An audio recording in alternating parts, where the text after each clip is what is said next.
ಇವತ್ತಿನ ಸಂದೇಶದ ಪೀಠಿಕೆ ದುರಾವಸ್ಥೆಯಿಂದ ನಮ್ಮನ್ನು ಬಿಡಿಸುವ ದೇವರು. ಹಲ್ಲೆಲೂಯಾ. ದುರಾವಸ್ಥೆಯಿಂದ ನಮ್ಮನ್ನು ಬಿಡಿಸುವ ದೇವರು.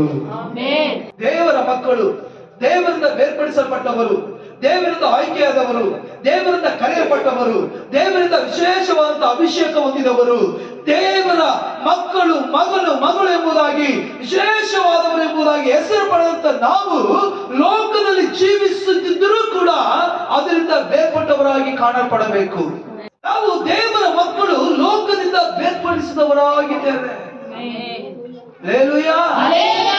ಲೋಕದ ಒಳಗೆ ಜೀವಿಸಿದರೂ ಕೂಡ ನಾವೆಲ್ಲರೂ ಅನೇಕ ಸಲ ಕೇಳಿದ್ದೇವೆ, ತಾವರೆ ಎಲೆ, ತಾವರೆ ಎಲೆ, ತಾವರೆ ಎಲೆ. ಯಾವ ರೀತಿ ಇರ್ತದೆ?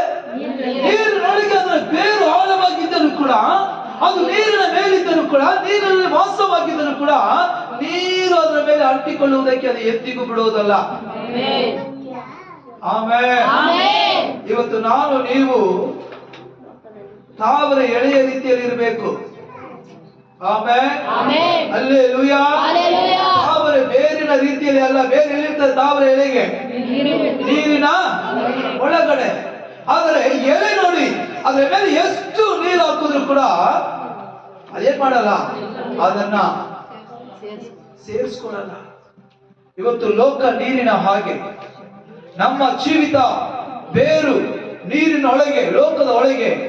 ಆದರೆ ನಾವು ತಾವರೆ ಎಲೆಯ ಹಾಗೆ ಲೋಕದ ಕಾರ್ಯಗಳು ನಮ್ಮನ್ನು ಏನ್ ಮಾಡಬಾರ್ದು. ಹಲ್ಲೆಲೂಯಾ. ಮಾತ್ರ ಜೋರಾಗಿ ನಮ್ಮ ಕರವನ್ನು ತಟ್ಟಿ ದೇವರ ಅನೇಕ ದುರಾವಸ್ಥೆಯಲ್ಲಿ ನಾವು ಸಿಕ್ಕಿಕೊಂಡಿದ್ದೇವೆ ಎಂಬುದಾಗಿ ನಾನು ನಿಮಗೆ ಹೇಳಿದೆ. ಯಾವುದು ದುರಾವಸ್ಥೆ? ಯಾವ ದುರಾವಸ್ಥೆಯಲ್ಲಿ ನಾವು ಸಿಕ್ಕಿಕೊಂಡಿದ್ದೇವೆ? ನಾನು ಒಂದೊಂದಾಗಿ ಹೇಳ್ತೇನೆ, ಗಮನಿಸ್ರಿ. ಎಂತ ದುರಾವಸ್ಥೆ ಇವತ್ತು ನಮ್ಮನ್ನು ಆಳ್ವಿಕೆ ಮಾಡ್ತಾ ಇದೆ? ಯಾವ ದುರಾವಸ್ಥೆಯಲ್ಲಿ ನಾವು ಸಿಕ್ಕಿಕೊಂಡಿದ್ದೇವೆ? ಈ ಹೇಳುವಂತ ದುರಾವಸ್ಥೆಯಿಂದ ನಾವು ಹೊರಗಡೆ ಬರಬೇಕಾದ್ರೆ ಏನ್ ಮಾಡಬೇಕು? ಚೆನ್ನಾಗಿ ತಿಳ್ಕೊಳ್ಬೇಕು. ಹಲ್ಲೆಲೂಯಾ. ಹಲ್ಲೆಲೂಯಾ. ಈಗ ನಾನು ನಿಮಗೆ ಒಂದು ಪ್ರಶ್ನೆ ಕೇಳ್ತೇನೆ. ಇದುವರೆಗೆ ನಾವು ದೇವರ ಮುಂದೆ ಪಾಪದ ಅರಿಕೆಯನ್ನು ಮಾಡುದು, ಪಾಪದ ಅರಿಕೆಯನ್ನು ಮಾಡಿ, ದೇವರೇ ನನ್ನ ಪಾಪವನ್ನು ಕ್ಷಮಿಸಿ ಎಂಬುದಾಗಿ ನಾವು ಕೇಳುದು. ಆದ್ರೆ ನಾನು ನಿಮಗೆ ಕೇಳುವಂತ ಪ್ರಶ್ನೆ ಏನು ಗೊತ್ತಾ? ಪಾಪ ಎಂಬಂತ ಎರಡು ಪದಗಳ ಅರ್ಥ ಏನು? ನೋಡಿ, ಪಾಪ ಎಂಬುದು ದೇವರ ಸತ್ಯದಲ್ಲಿ ನಾವು ನೋಡುವಾಗ ಯಾವ ಕಾರ್ಯವು ದೇವರಿಗೂ ನಮಗೂ ಮಧ್ಯದಲ್ಲಿ ಬೇರ್ಪಡಿಸಿಕೆಯನ್ನು ಉಂಟು ಮಾಡುತ್ತದೋ ಅವೆಲ್ಲವೂ ಕೂಡ ಪಾಪ. கர்த்தருக்கு நமக்கு இருக்கிற அன்பிலிருந்து ஐக்கியத்திலிருந்து எந்த காரியம் பிரிக்கிறதோ, நம்மையும் தேவனைய பிரிக்கிறதோ, அது எல்லாமே தேவனுக்கு முன்பாக பாவம். ஆமென். அல்லேலூயா. அல்லேலூயா. சொல்றவங்களுக்கு என்னென்ன காரியம் நான் சொல்றேன், நல்லா கவனிங்க. ಪಾಪம் ಎಂಬುದು ನಮಗೂ ದೇವರ ಮಧ್ಯದಲ್ಲಿರುವಂತ ಐಕ್ಯತೆಯನ್ನು ಯಾವುದು ಬೇರ್ಪಡಿಸ್ತದೋ ಅವೆಲ್ಲವೂ ಕೂಡ ಪಾಪ. ಯಾವುದು ದೇವರಿಗೂ ನಮಗೂ ಇರುವಂತ ಐಕ್ಯತೆಯನ್ನು ಬೇರ್ಪಡಿಸುತ್ತದೋ ಅದು ಪಾಪ. ಒಂದು ವಾಕ್ಯ ತೆಗೆದು ಹೋಗೋದು ಓದೋಣ. ಯೆಶಾಯನ ಪ್ರವಾದನ ಗ್ರಂಥ 59ನೇ ಅಧ್ಯಾಯ 2ನೇ ವಾಕ್ಯ ತಗೊಳ್ಳಿ. ಆದರೆ ನಿಮ್ಮ ಅಪರಾಧಗಳೇ ನಿಮ್ಮನ್ನು ದೇವರಿಂದ ನಿಮ್ಮನ್ನು ಅಗಲಿಸುತ್ತಾ ಬಂದಿದೆ. ಹಲ್ಲೆಲೂಯಾ. ಹಲ್ಲೆಲೂಯಾ. ಇನ್ನು ಒಂದು ತಿಂಗಳು ನಿಮಗೆ ಪಾಪದ ಬಗ್ಗೆ ಪ್ರಸಂಗ. ಇನ್ನು ಎಷ್ಟೋ ಜನ ನಾವು ಮನಸ್ಸಾಂತರ ಹೊಂದದೇ ಇದ್ದೇವೆ. ಮನಸ್ಸಾಂತರ ಹೊಂದದೇ ಇರುವ ಕಾರಣ ದೇವರ ಪ್ರೀತಿಯನ್ನು ಕಾಣುವುದಕ್ಕೆ ಆಗದೇ ಇದ್ದೇವೆ. ದೇವರ ಪ್ರೀತಿಯನ್ನು ಕಾಣದೇ ಇರುವುದರಿಂದ ದೇವರ ಆಶೀರ್ವಾದವನ್ನು ಹೊಂದದೇ ಇದ್ದೇವೆ. ದೇವರ ಆಶೀರ್ವಾದವನ್ನು ಹೊಂದದೇ ಇರುವ ಕಾರಣ ಬಂದ ಸ್ಥಿತಿಯಲ್ಲೇ, ಇದ್ದ ಸ್ಥಿತಿಯಲ್ಲೇ ಇನ್ನೂ ಕೂಡ ನಾವು ಜೀವಿಸ್ತಾ ಇದ್ದೇವೆ. ಪಾಪವೆಂಬುದು ಬರೀ ವ್ಯಭಿಚಾರ ಮಾತ್ರವಲ್ಲ. ಯಾವುದೆಲ್ಲ ಪಾಪ ಎಂಬುದು, ಯಾವುದೆಲ್ಲ ನಮ್ಮನ್ನು ಬಿಡಬೇಕೆಂಬುದು,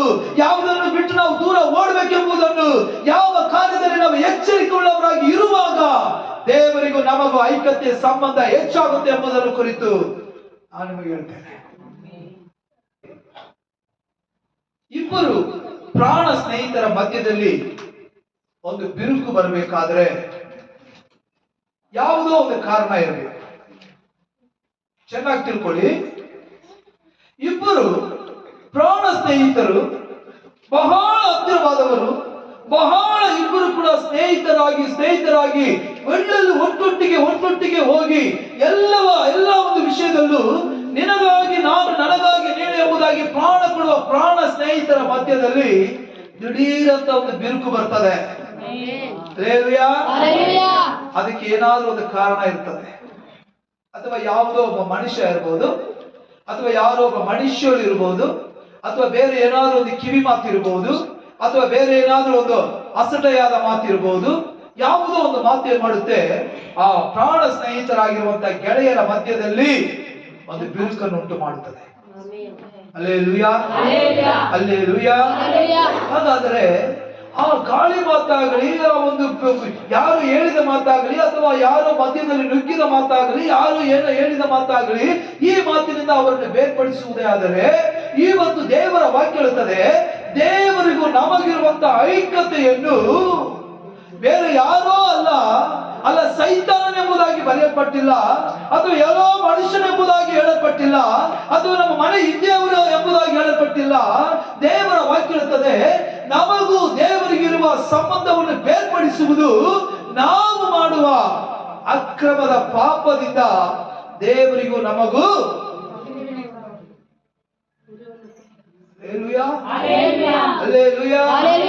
ಯಾರು ಮಾಡುವಂತ ಪಾಪ? ನಾವು ಮಾಡುವಂತ ಪಾಪ. ನಮ್ಮ ಅಕ್ರಮಗಳು. ನಾನು ಹೇಳಿದೆ, ಯಾವ ವಸ್ತುವಾಗಲಿ, ಯಾವ ಮನುಷ್ಯನಾಗಲಿ, ಯಾರೇ ಆಗಲಿ, ನಮಗೂ ದೇವರಿಗೂ ಒಂದು ಬೇರ್ಪಡಿಸುವಿಕೆಯನ್ನು, ಅವರ ಪ್ರೀತಿಯಿಂದ ನಮ್ಮನ್ನು ಯಾವುದು ಅಗಲಿಸುತ್ತದೋ ಅವೆಲ್ಲವೂ ಕೂಡ ಪಾಪ. ದುರಾವಸ್ಥೆಯಲ್ಲಿ ಸಿಕ್ಕಿಕೊಂಡಿರುವ ನಾವು ಎಂತೆಂಥ ದುರಾವಸ್ಥೆಯಲ್ಲಿ ನಾವು ಸಿಕ್ಕಿ ಅದಕ್ಕೆ ಗುಲಾಮರಾಗಿದ್ದೇವೆ ಎಂಬುದಾಗಿ ನೋಡುವಾಗ ಚೆನ್ನಾಗಿ ಗಮನಿಸಿದ್ರೆ, ನಾನು ಒಂದು 16 ಇಷ್ಟೋ ತುಂಬಾ ಇದೆ, ನಾನು ಒಂದು 16 ಕಾರ್ಯ ಮಾತಾಡೋಣ ಅಂತ ಹೇಳ್ತೇನೆ. ಚೆನ್ನಾಗಿ ನೆನಪಲ್ಲಿ ಇಟ್ಕೊಳ್ಬೇಕು. ಯಾರನ್ನ ಯಾವ ಕಾರ್ಯವನ್ನು ಕೇಳ್ತಾರೋ ಕರೆಕ್ಟ್ ಆಗಿ ನನ್ನ ಮುಂದೆ ನೀವು ಹೇಳ್ಬೇಕು, ಸರಿಯಾಗಿ ನೆನಪಲ್ಲಿ ಇಟ್ಕೊಳ್ಬೇಕು. Hallelujah, hallelujah. ಒಂದನೇದಾಗಿ ಪಾಪದಿಂದ ಬಿಡುಗಡೆ, ಶಾಪದಿಂದ ಬಿಡುಗಡೆ, ವ್ಯಾಧಿಯಿಂದ ಬಿಡುಗಡೆ, ಗುಲಾಮತ್ವದಿಂದ ಬಿಡುಗಡೆ, ವ್ಯಭಿಚಾರದಿಂದ ಬಿಡುಗಡೆ, ಭಯದಿಂದ ಬಿಡುಗಡೆ, ಕೋಪದಿಂದ ಬಿಡುಗಡೆ, ಮತ್ತು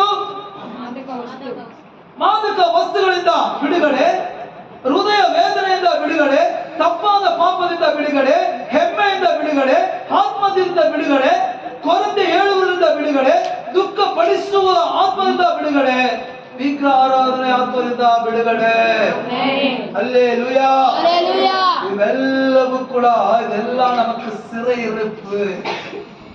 ಇವೆಲ್ಲವೂ ಕೂಡ ನಮಗೆ ದುರಾವಸ್ಥೆಯಲ್ಲಿ ಅದಕ್ಕೆ ಗುಲಾಮರಾಗಿ ಲೋಕದಲ್ಲಿ ನಾವು ಜೀವಿಸ್ತಾ ಇದ್ದೇವೆ. ಲೋಕದಲ್ಲಿ ಸಾವಿರಾರು ಲಕ್ಷಾಂತರ ಕೋಟ್ಯಾಂತರ ಜನರಿದ್ದಾರೆ. ಹಲ್ಲೆಲೂಯಾ. ಅವರೆಲ್ಲರನ್ನ ದೇವರು ಕರೆದಿಲ್ಲ. ಇವತ್ತು ದೇವರ ಸಮ್ಮುಖದಲ್ಲಿ ಆರಾಧನೆ ಮಾಡೋದಕ್ಕೆ ನನ್ನನ್ನ ನಿಮ್ಮನ್ನ ದೇವರು ಕರೆದಿದ್ದಾರೆ. ಹಾಗಾದ್ರೆ ನಾವೆಷ್ಟು ವಿಶೇಷವಾದವರು, ನಾವೆಷ್ಟು ವಿಶೇಷವಾದವರು.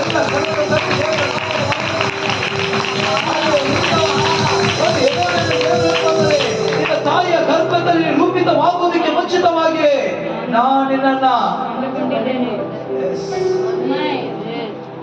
Hallelujah, hallelujah, hallelujah, hallelujah. கர்த்தர் நம்மை தேர்ந்தெடுத்திருக்கிறார். எத்தனை நன்றி சொன்னாலும் போதும்.